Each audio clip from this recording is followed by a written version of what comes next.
കോടിയേരി ബാലകൃഷ്ണൻ തിരുവനന്തപുരത്തെ മിത്രാനന്തപുരം കാര്യാലയത്തിൽ വന്നിരുന്നു എന്ന് അന്ന് ഞാൻ ഉന്നയിച്ചൊരു വിഷയമാണ്.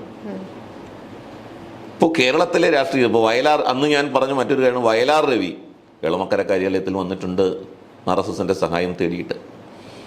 നമ്മളിത് മനസ്സിലാക്കുമ്പോൾ ഈ BJP എന്നുള്ള രാഷ്ട്രീയ പ്രസ്ഥാനം അതിൻ്റെ സ്വന്തം അസ്തിത്വത്തിൽ ഉറച്ചു നിന്നുകൊണ്ട് പ്രവർത്തനം ആരംഭിക്കാനും അല്ലെങ്കിൽ അതിൻ്റെ സ്വന്തം സ്പേസ് ഉറപ്പിക്കുന്നതിന് മുൻപ് ഈ രാഷ്ട്രീയ പ്രസ്ഥാനങ്ങൾക്ക് RSSോ അല്ലെങ്കിൽ BJPയോ ഒരു ത്രട്ടായിട്ട് അവർക്ക് തോന്നിയിരുന്നില്ല.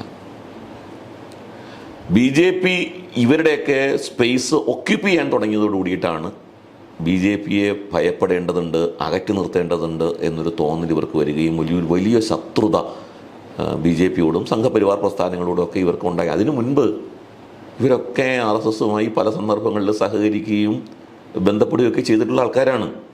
അപ്പോൾ VD സതീശൻ്റെ ഈ അഭ്യർത്ഥന എനിക്ക് പുതുമയായിട്ട് തോന്നിയില്ല. കാരണം VD സതീശന് മുൻപ് VD സതീശൻ്റെ കാരണവന്മാർ ഇത് ചെയ്തിട്ടുണ്ട്, പഴയ ലീഡേഴ്സ് ഇത് ചെയ്തിട്ടുണ്ട് എത്രയോ വട്ടം. ഞാൻ പറയുന്നത്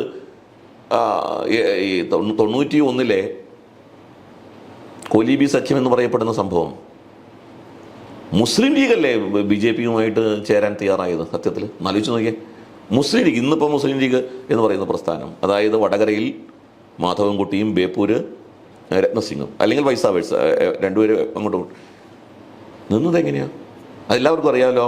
പഴയ KG മാരാരുടെ ആത്മകഥ എഴുതിക്കൊണ്ട് കുഞ്ഞിക്കണ്ണൻ പഴയ പരീക്ഷണം എന്ന് പറഞ്ഞിട്ടുള്ളൊരു അധ്യായം തന്നെ അതിനെക്കുറിച്ചിട്ടുള്ളതല്ലേ. ആർക്കെങ്കിലും നിഷേധിക്കാൻ പറ്റുമോ അത്?